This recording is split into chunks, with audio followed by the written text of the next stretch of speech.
two hugs, cheers and tears, rescuers using a missile-like escape capsule began pulling 33 men one by one to fresh air and freedom at last early on Wednesday, 69 days after they were trapped in a collapsed mine a half-mile underground.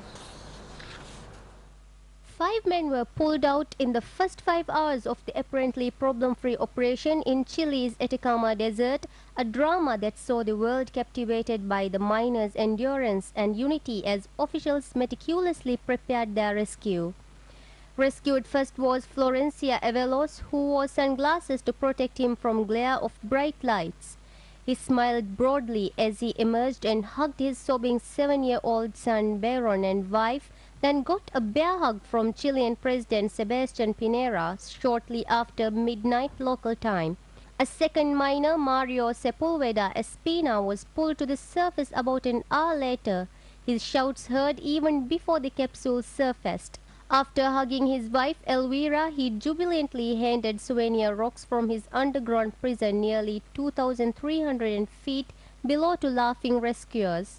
Then he jumped up and down as if to prove his strength before the medical team took him to a triage unit. A third Chilean miner, Juan Illanes, followed after another hour. The lone Bolivian Carlos Mamani was pulled out fourth, and the youngest miner, 19-year-old Jimmy Sanchez, was fifth. He was encouraged to lie down more quickly on a stretcher after sharing hugs on arrival. Mamani was greeted by his wife Veronica with a hug and kiss that knocked off her white hard hat as Chile's president and first lady held small Bolivian flags. Through the first 5 rescues, the operation brought up a miner roughly every hour, holding to a schedule announced earlier to get all out in about 36 hours.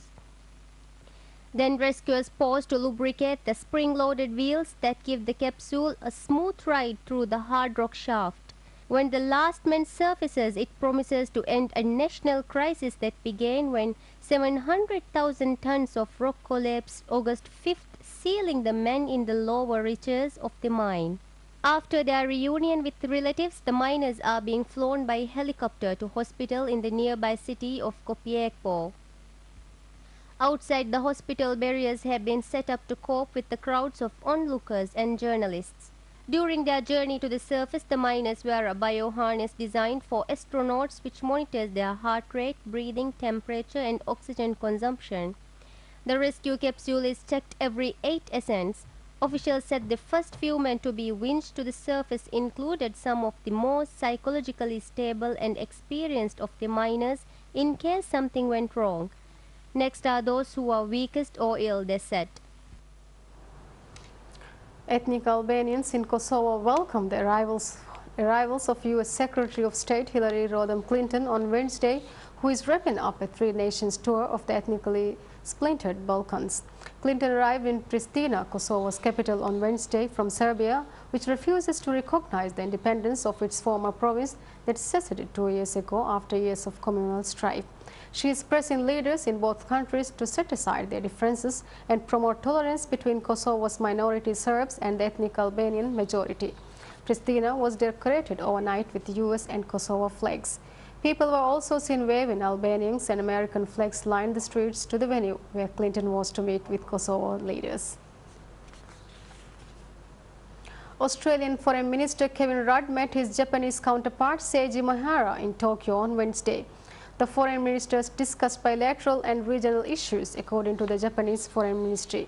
Rudd stopped in Japan on his way to Belgium, where he will attend a meeting of the Friends of Democratic Pakistan, which was formed 2 years ago to help consolidate democracy in the country. The meeting in Brussels will focus on Pakistan's efforts to combat militarism, according to the Australian Foreign Ministry. Germany won a seat on the United Nations Security Council on Tuesday in a heated 3-way race, and Portugal claimed the second seat for Western Bloc nations on the UN's most powerful body after badly trailing Canada withdrew. African, Asian and Latin American seats were uncontested, so India, South Africa and Colombia easily won on the first ballot in the 192-member General Assembly. 10 of the Security Council's 15 seats are filled by regional groups for 2-year stretches with 5 elected each year. The other 5 seats are occupied by the Council's veto-wielding permanent members Britain, China, France, Russia and United States. In the secret ballot election, candidates need to get a two-thirds majority of members voting to win. In the uncontested races, India received 187 votes, South Africa 182 votes and Colombia 186 votes. General Assembly President Joseph Dace then declared that 190 members voted in the contest for the pro-Western group, which meant 127 votes were required for a two-thirds majority. He announced that Germany received 128 votes, one more than required, which was greeted with some applause, that Portugal received 122 votes and Canada 114.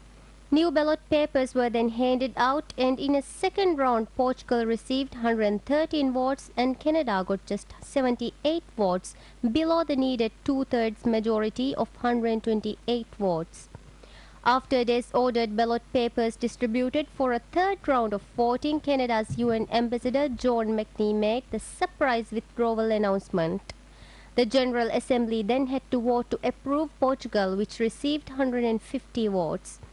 Even though it had withdrawn, Canada received 32 votes. The 5 new non-permanent members of the Council will replace Austria, Japan, Mexico, Turkey and Uganda, whose terms end on 31st December. The 5 members elected last year, Bosnia, Brazil, Gabon, Lebanon and Nigeria, will remain on the Council until the end of 2011.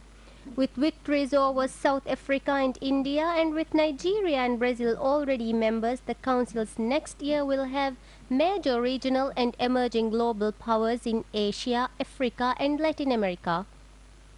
Germany's victory also puts Europe's major economic power and the world's 4th largest economic power on the Council. Police have detained 17 people, including the alleged ringleader of the football riot at Tuesday's night Italy-Serbia game, as football authorities warn that sanctions could be as serious as disqualification from the European Championship or expulsion of future competitions. The European Championships qualifier in Genoa on Tuesday was abandoned after 7 minutes with Serbia fans threw flares and fireworks onto the pitch. Scottish referee Craig Thompson stopped the match at 0-0. Serbia fans also clashed with police before the match and delayed the start of the game by 45 minutes. Violent clashes continued through the night, with 16 people, including 2 policemen, injured. Union of European Football Associations has opened an investigation into the events, and its disciplinary panel will hear the case on October 28th. Of the 17 people detained, 16 are Serbian fans and 1 is Italian, Genoa police said. Thousands of cheering Lebanese welcomed Iranian President Mahmoud Ahmadinejad to Lebanon on Wednesday, throwing rose petals and sweets at his motorcade at the start of a visit that underscores deep divisions within this tiny Arab nation. Ahmadinejad is making his first state visit to Lebanon at a time when tensions have mounted between Iranian-backed Hezbollah and Western-backed parties in the government. The growing crisis has raised fears over the fate of the unity government that includes both sides and has managed to keep a tenuous calm. The visit by the leader of Iran, Hezbollah's most powerful ally, throws Lebanon's divisions into sharp relief. But speaking to reporters in Tehran before his flight on Wednesday, Ahmadinejad dismissed concerns.